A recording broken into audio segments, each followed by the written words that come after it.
welcome to the news on Nepal television. I am Rojina Rai, starting with the top stories. PM Dahal holds meeting UML Chairman Oli, Common Minimum Program, Cabinet expansion and other issues discussed. Gurung community celebrating Tamu Losar today, welcoming the New Year. Government declares a public holiday today.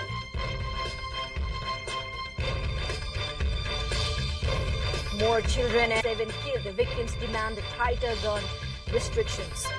Lumbini All-Stars are facing Kathmandu Knights in the ongoing match of Nepal T20 League. Far West United to lock on with Pokhara Avengers in the other match.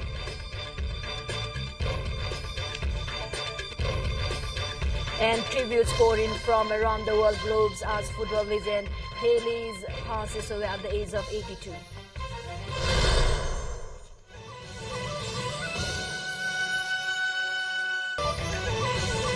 Prime Minister Pushpakamal Dahal and CPN-UML Chairman KP Oli have held a meeting this morning. The leaders discussed the Common Minimum Program, CMP of the government, expansion of the cabinet and other contemporary issues. According to PM Dahal's press coordinator Surya Kiran Sharma, a meeting of the ruling coalition held on Thursday formed a task force with the CPN-UML Chair Oli as its coordinator to formulate the Common Minimum Program. The meeting also decided to prepare the CMP of the government within 5 days. It is learned PM Dahal is planning to expand his cabinet after seeking vote of confidence in parliament. Newly elected members of the Madhya Provincial Assembly are taking the oath of the office and secrecy today. The swearing-in will be held that the senior-most member of the Provincial Assembly, Govinda Bahadur Neupane, will administer the oath to the provincial parliamentarians. As a senior member, Neupane was administered the oath by State Chief Hari Shankar Mishra on Friday. Neupane will also preside over the first meeting of Provincial Assembly as a senior member. The Gurung community is celebrating the Tamu Losar festival across the country, welcoming the new year and waving goodbye to the old year. Since Lo means a year and Sa means change, the day on which the year changes is called Tamu Losar. Tamu Losar basically related to the sun rays, celebrated grandiosely as a new year by the Gurung community. The festival is celebrated with fanfare in the places, especially Lomjung, Gorkha, and cultural customs, and participate in the program, and special dishes of the Gurung community will also be exhibited in the program. The government meanwhile has given a public holiday across the country. We have more updates on the side. Do stay tuned. Short break.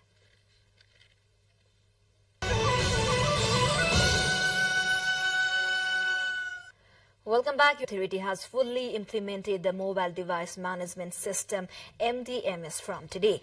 The mobile sets that are smuggled in without a customs clearance will not work. The authority has said that the system is going to be put into operation with the aim of discouraging the use of mobile phones that are illegally imported by evading customs.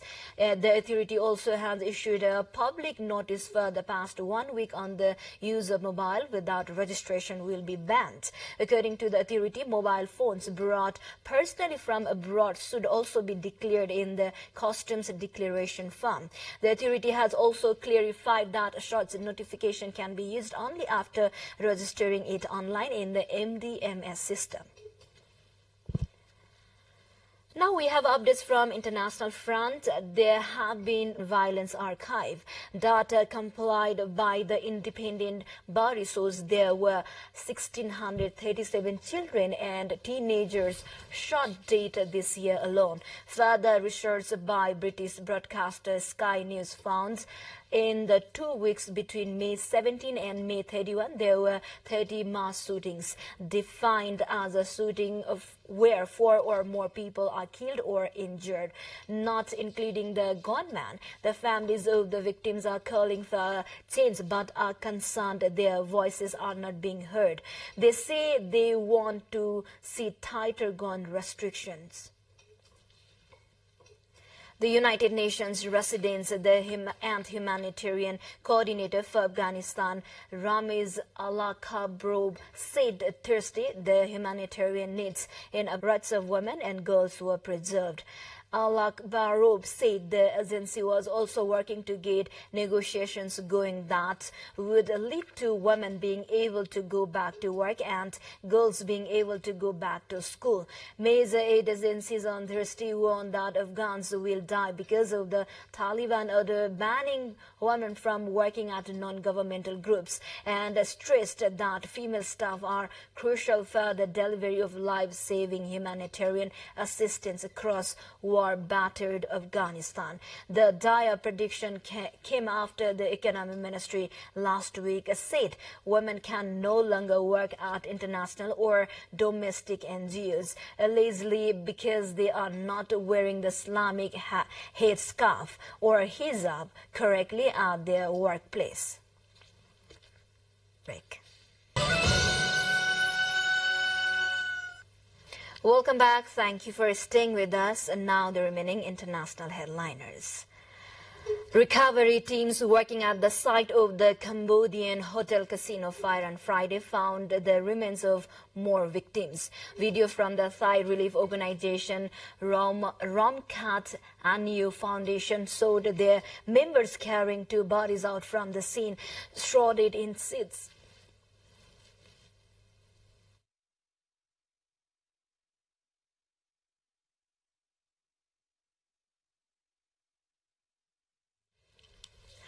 In an exchange with journalists in an online media chat room, the foundation said they had recovered 8 in total so far Friday.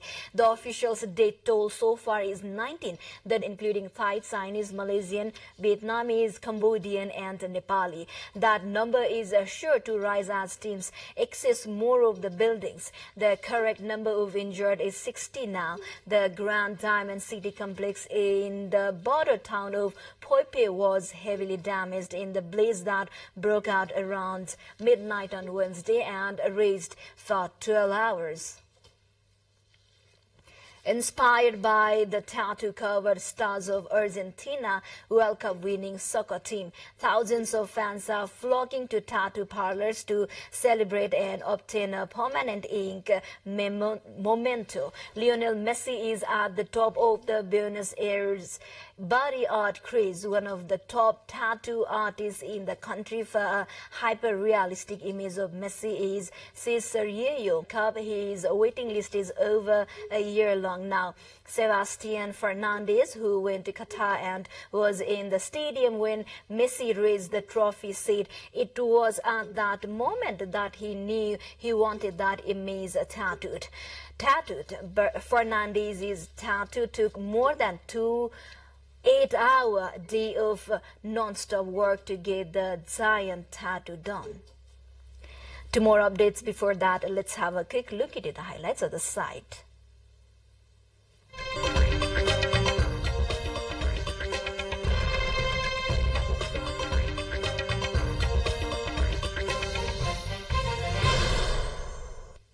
Moving on to sports now.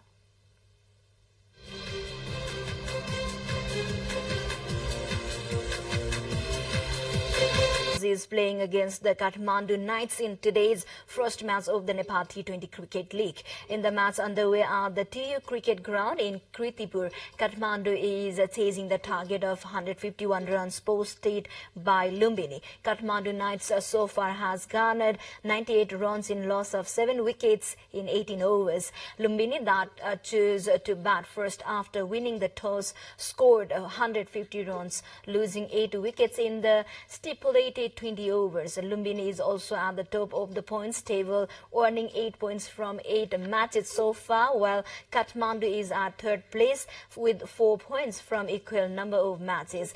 In the other match of the day, slated to kick off at 1 p.m., Far West United is facing Pokhara Avengers. Pokhara is the bottom of the points table.